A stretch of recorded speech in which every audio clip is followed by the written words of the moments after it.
My spiritual counseling practice actually began after I had reached a point in my life where I'd found clarity, where I'd found peace. And I knew that I was supposed to do something with my life, with my work. And about the same time, an upswell of human beings were trying to leave their old life, their old belief system, their old paradigm, their old work, and move into something else. As corny as this sounds, I kind of see myself as a bridge to an oasis. I bring people to their higher self, their wisdom, their insight, their strength, which is within them. And ironically, that is the last place that most of us look.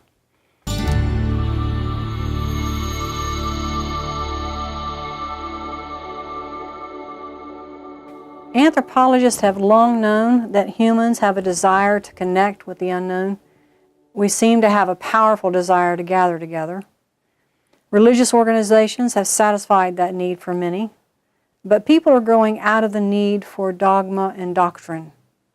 We sense that there is something askew when we live by other people's dictates, unless the teachings are derived from a place of love.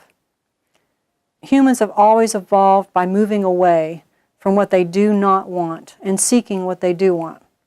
The gap between those two states of consciousness can be very painful because we oftentimes do not even know what we want. We just one day realize that we are no longer satisfied with the apparent fixed state of things. That's where I feel I come in. There was a recent poll which found that 28% of Americans live lives unaffiliated with any religious organization. A small percentage of that 28% identify as agnostic or atheist. The rest are people who want to gather with others and seek an experience with divinity, but without the oppressive dogma and static beliefs inherent in religions. They want a spirituality that allows them to experience themselves as a spiritual being, not a follower of a creed. Like a lot of people, I attended church. I went there to try to understand myself, understand the world I lived in, to commune with the life force that I suspected was there. But mostly, I was in a great deal of pain. And I wanted love. And I wanted to experience being loved. It didn't happen. So I left the church and I went toward alcohol and drugs and distraction, the three main drugs of our culture. And surprisingly, that didn't work either, which forced me to go into myself, into my oasis, into my wisdom, and it saved my life.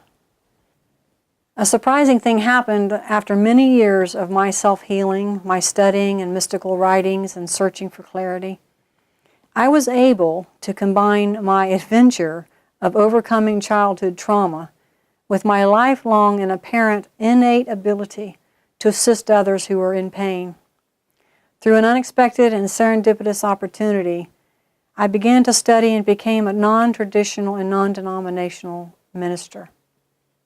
In this process, I discovered that 90% of my own pain and the pain most people suffer is from an incorrect perception, and that is that we think there is something wrong with us. We spend lifetimes trying to get other people to heal that lie. We expend enormous amounts of energy hoping to fill the hole within us that was created by families that were too wrapped up in their own pain to love us sufficiently. Once we understand that the whole problem is an identity of unworthiness, then we are on to healing. We are on to a place where everything can be healed. We understand that we've been carrying a lie within us about who we are. We've accepted other people's opinion of us.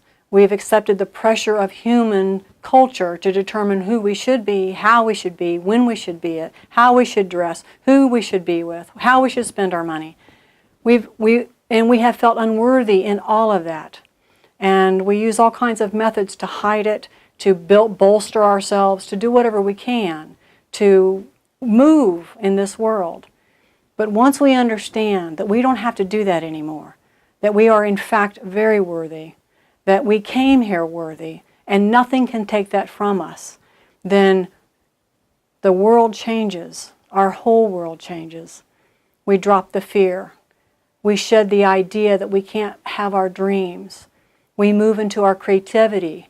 We understand that we are able to move in a culture with security and by our own right. We stop pretending to be someone else in order to be loved. And that is a wonderful place to be. It is what children do. They don't care what others think of them. They are just here to have fun. When I sit in my spirit group, or while I'm facilitating a retreat, and particularly when I am working one-on-one with the client, I am profoundly aware that I am dealing with humans who are attempting to discover their true identity. They have chosen to work with me because they read on my website or they've heard from another client that I am someone who has experienced and overcome the anguish of feeling disconnected from my true worth, my beauty, and my magnificence. They know that I have overcome what they want to overcome. They know I am now living a life of clarity and that I trust the life force within me. I have shed the burden of other people's opinion and am walking in the light that comes from deep healing of old wounds.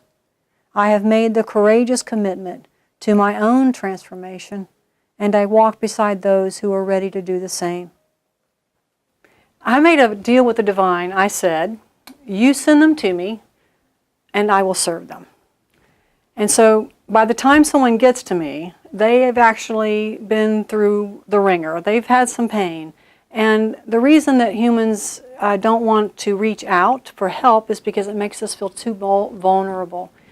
So it takes a lot for somebody to reach out. But by the time they contact me, I understand that they are partially open and they are partially willing. And that is something I can work with. They stay, we work, we understand that every bit of their pain has come from this idea of unworthiness. And then we get to reclaim who we really, really are. And that's when life gets to be a lot of fun.